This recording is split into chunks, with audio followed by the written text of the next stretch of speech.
Welcome to Exploration Place. I'm Daniel. Today we're going to be talking about the James Webb Space Telescope. Now, Hubble Space Telescope has been up in space for a long time. It's a visual telescope like what you'd have in your backyard. But James Webb Space Telescope is actually an infrared telescope. And it's going to be set so far out from Earth that it stays in a steady orbit around the sun and just perpendicular to Earth. So it's going to be way out there, just sitting in one spot as we orbit around the sun, which keeps it from having any interference from Earth, the moon, or any of the infrared that's around our planet.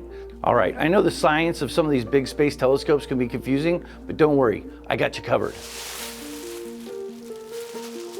Welcome to the lab. Now, like we talked about before, the James Webb Space Telescope is going to be a long ways out from Earth. It's not going to have anything between it and the sun, so NASA had to keep the cameras really cold, which space is good at if you're in a shade, but there's not a whole lot of shade in space, so NASA is going to take shade with it. Now that shade is going to be in the form of Mylar, which is basically like a space blanket, and they're going to have 5 layers of this separated by about 4 inches each, and it's going to be stacked.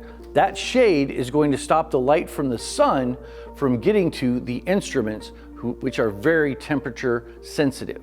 So what we have here is we've got a vacuum chamber that's already been pulled to a vacuum, and we've got a thermometer in there. I'm going to turn on this bright light, which is going to imitate the sun. It's not as hot, obviously, but we're going to turn this on, and we're going to notice that the energy from the light travels through the vacuum of space and still heats up our thermometer. So we're going to see that temperature start to climb. It may not be super fast, but remember, we're using an LED flashlight. So as that temperature climbs, that's what we're trying to avoid with the space telescope, is we don't want that. So we're going to take our own shade with us so that we don't have to worry about this transmission of energy.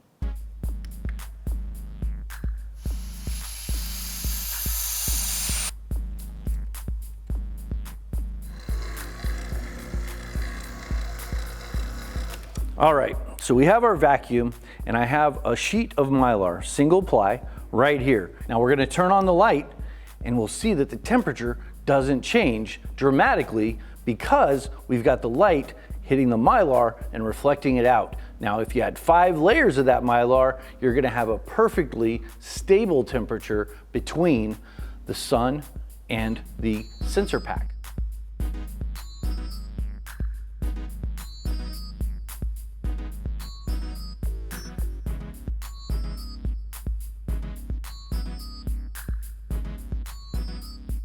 All right, so we've talked a little bit about the thermal imaging and why we have to take shadows or shade with us to keep the instrumentation cool. But now I want you to think about the engineering that goes into building the space telescope and then folding it up so that it fits in the shroud on the rocket. Then, after we launch it, it's on its way out into space and it has to unfold itself perfectly and still work once it gets to its final destination, so it can start getting images that we won't get back for about 6 months. This is some incredible stuff, folks. This telescope's been going on for a while, and you can see more information about it in the links below. And of course, you can always go to NASA's website. But for me, I'm out of here.